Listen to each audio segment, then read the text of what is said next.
Hi folks, welcome back to B Mills Farm. Today is Sunday, so it is a Sunday smoke show. We're going to do some farm stuff as well. But today's episode, we are going to be smoking and frying chicken wings. Now, when we fry stuff in this household, we don't use that nasty seed oil, peanut oil, vegetable oil, canola oil. That stuff will kill you. Don't eat it. Horrible for you. So what we use is beef fat. I'm going to take this, I'm going to cut it up, I'm going to put it in this here crock pot, let it render down all day. The chicken wings won't take long, so I can do it later on. Let it render down all day, take the solids out, strain it so it's nice and clean, and then we'll fry chicken wings in it. Alright, so the beef fat is in the crock pot. I cut it up really fine. Eventually it will render out, but it's a lot easier to render if you chunk it up or chop it up. You could put it through a meat grinder, and it just gives a lot more surface area, so it renders a lot faster. You get more out of it, and it's easier to clean up. So that's in the crock pot. Unfortunately, our run of 50 plus degree weather is over, and it's 30 out right now. So that's all right. Maybe the ground will freeze back up down there and I can get that pig out of there into the processor. That would be a good thing. So for now, we're working on fence.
All right, so these aren't any state-of-the-art repairs I'm doing. I'm just using those springs. I'll show you in a minute. Just run the wire through, wrap it around, and it'll be plenty strong. Gonna tension it back up. It's not like I'm trying to set a world record on how tight I can get my fences. They'll be plenty tight for the few Dexters and sheep that'll be here. The most important thing about an electric fence is how hot it is. You want it to be tight, but it doesn't have to be like a banjo string in order to work. If it's super hot, you're good to go.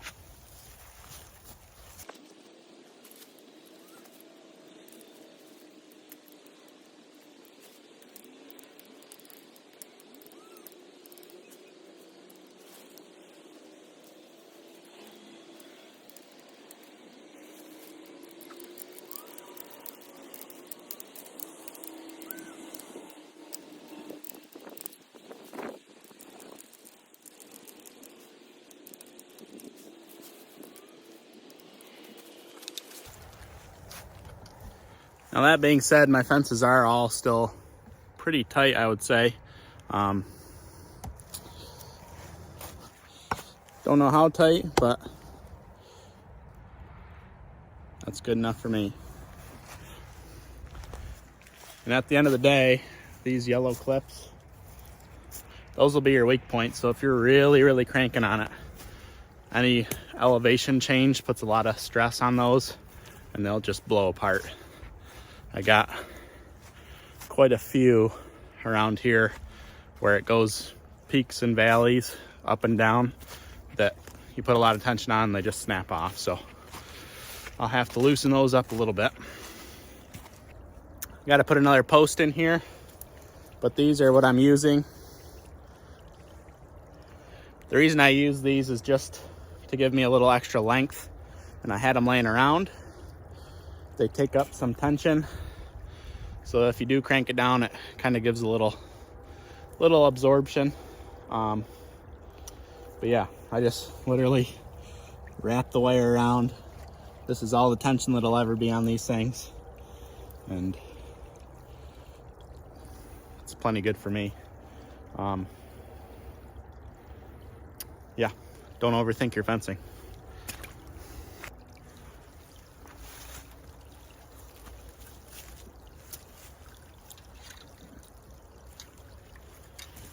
One thing I like to do, if you're doing a stretch that's kind of not straight, you don't really know exactly where to put your post, put tension on the wire first and then put your post in, because if you're off a few inches too forward or too far back, then your wire is just going to be pulling either against these or pushing against them, and that's where your issues are. So get your tension on your line, then put your post in, and then put your clips on.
Fence repaired.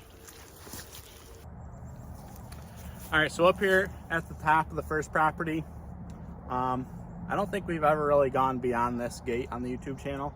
So today we're gonna go for a little walk and show you the rest of the potential for the farm.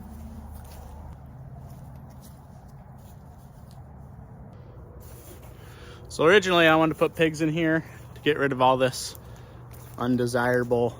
You can see how thick it is in there. The pigs would do a nice job cleaning that up. So this was the perfect place for pigs. Here's a little game trail there. Deer and coyotes run thick through here. You can see all that in there. It's thick. It's thick that way. So really kind of the best options for something in these parts would be pigs or goats. Maybe sheep would be good in here. Sheep, I know sheep are a lot more picky than goats as far as browsing goes, but I think that they would do a decent job. But then again, I don't know how thick is too thick for sheep and goats. Another game trail. It's just thick, super thick. When it's, right now it's obviously thinned out quite a bit because a lot of stuff's dead and leaves are off, everything, but in the summertime it is really, really, really thick. So kind of need to get things set up before that point. So it would be a nightmare to try to clear a path around all this. I can't even get to the property line because of how thick it is.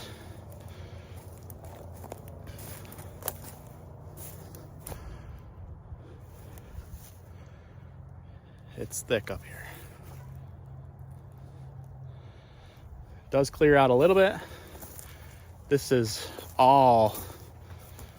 just goldenrod, which is what that field down there looked like before I put the cows on it. So you can see what a huge difference ruminant animals make on the landscape.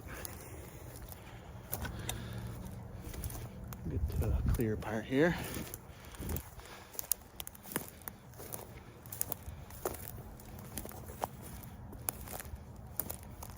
All right, this opens up a little bit. That tree there is at the edge of my property.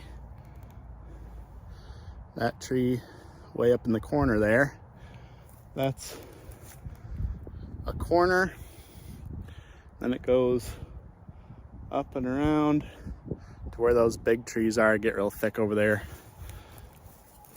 And then kind of shoots back down at an angle that way. So there's probably another 4 acres or so that I'm not using up here that obviously could be put to good use with animals. But it's rough up here, as you can see. And to get this fenced in is gonna suck. I gotta go down through that, which is just a wall.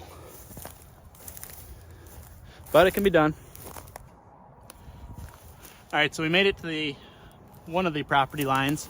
Now, my wife's grandpa built the houses on this property. This is his property. And long before my time, he had, I don't know if it's considered like a micro dairy or what, but he had Jersey cows here, and he milked them and sold the milk to the milkman. But it's cool when you walk the property line and you see old insulators just found here, along with some barbed wire, old fence post. It's just neat to think that way long ago he was up here scoping it out and figuring out where he wanted to run his fence to. So it's just neat to kind of think back and see what he did and try to follow that. Another game trail coming off this field here. Now I'm going to walk over and show you this field because this is the field that I really want to lease. Hopefully I can convince him someday to let me do it.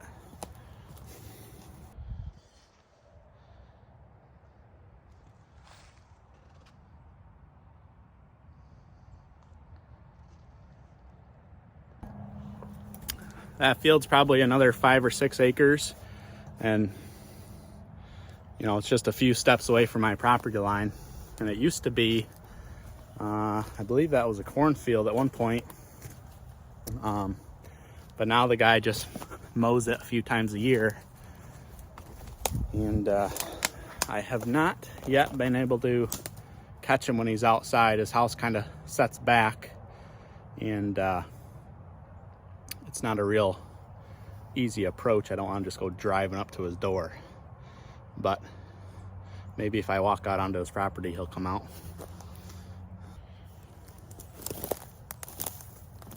So the property I am leasing, it's very nice, and it's not too far from here. It's actually, you can see that mountain there. It's on top of that mountain. That's where my lease is. So it's takes about 5 minutes to get there. So I'd have to trailer the animals back and forth, which isn't a big deal, but boy, wouldn't it be sweet to just open a gate and let them through to another 5 or 6 acres. And any leased land I'm doing, I'm not spending money on permanent fence. That's why I like well-behaved animals, because you can just run a single strand of poly with some stepping posts and you're grazing. Don't have to spend another 10 grand on somebody else's property just to throw a couple animals on. So as you can see, lots of potential, but tons of work. That field, you can see it through the trees there. It'd be a lot easier to lease that field. I could just go step in some posts and be good to go, because it's all cleared. But lots of potential. For this upper part here, I'm not going to use wooden posts like this. It's just not necessary. It's way too much money. I'd have to clear a path anyways for them to get machinery up there. So I'm just gonna, all that up there is just gonna be T-posts. And don't set up targets in front of your fence because you'll shoot it. But for that whole property, I'm just gonna use T-posts and with braced corners, and that'll be more than sufficient. I do love the wood posts. If I had to do it again, I would have taken all the money to do the wood posts and do none of them up here. Just have the company that did them do all wooden posts down bottom with high tensile fence and just have them do all of it. And it would look really, really nice down there. And then I wouldn't have to maintain T-posts. But it is what it is. Can't take it back. Eventually I'll probably have that all wooden post down there just because it looks nice. I want to make this property presentable.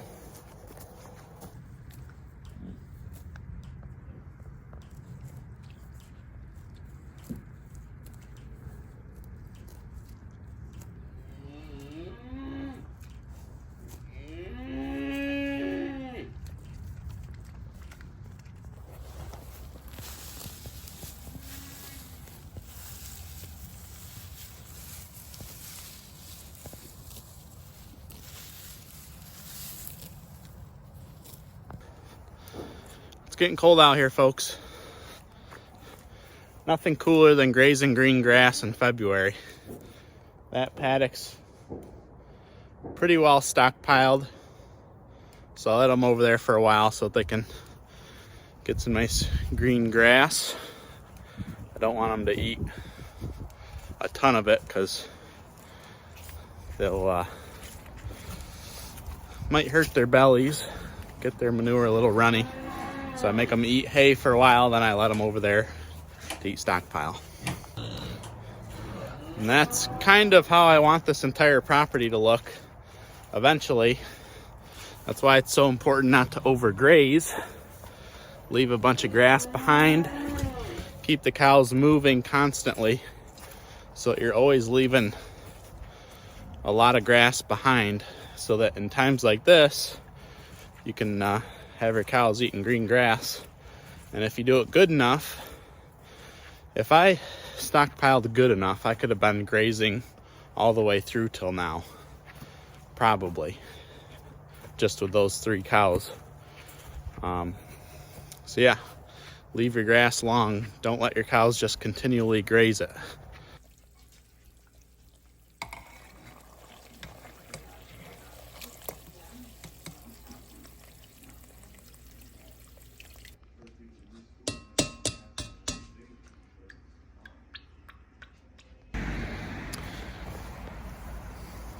All right, the weather has very much taken a turn. It is cold, cold, cold out here. The wings are on. We got this thing running at 400. It's really important when doing chicken. You do not want to cook poultry low and slow. I just put them on. You don't want to cook poultry low and slow because the skin will get very chewy. So hot and fast is the name of the game with chicken, turkey, any sort of poultry really, if you want the skin nice and crisp. So I had to end up putting some pork fat in with the beef tallow because there just wasn't enough. So little 50-50 blend of pork and beef fat. Back in the day, before everybody was sick and dependent on processed food, everyone used animal fat, lard to fry stuff in. So that is the way that we do it at my house, and it's much tastier product, and it's a lot better for you. It's not a health food for sure, but frying in animal fat is a lot better. When you fry in anything, avocado oil is better than like canola oil or any of that crap, but any of that stuff denatures at a high temperature to fry stuff in, and animal fat does not. So it is a better product in the end. That's what we choose to do. All right, so this video has been all over the place. I hope it's somewhat enjoyable.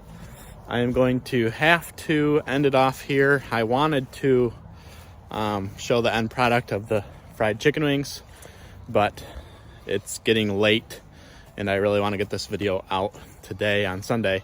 I will, however, do a start to finish rendering fat and frying chicken wings or something. Probably chicken fries the best. So I will do a video on that start to finish so you can all see that. Anyway, I hope today's video was relatively easy to follow along with and enjoyable. I appreciate all the support. Like, share, subscribe, comment, and until next time, keep farming. We will see you later.